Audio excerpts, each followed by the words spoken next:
ATSC features as well a full-fledged SDI analyzer. Once you have connected to the meter the SDI signal, we must head to the SDI analysis area. Once we are here, we get several tools for analysis of the SDI signal. First of all, we can check the video. If we go to the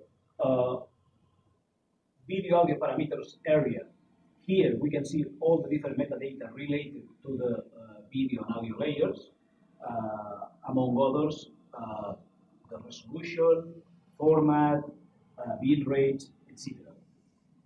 Then, if we load the audio levels tool, we can see the loudness of any of the up to 16 channels that can be carried in an SDI signal.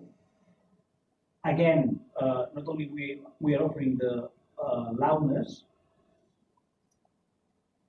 but as well some metadata related to each one of the pairs of channels that are available.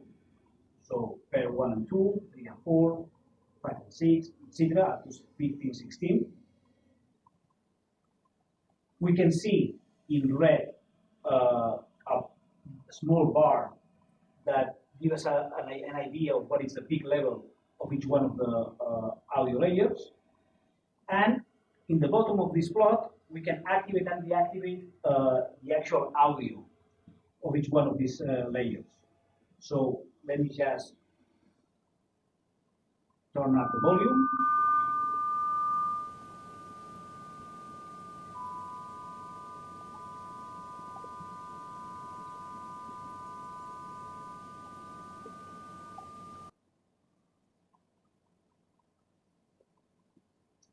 And finally,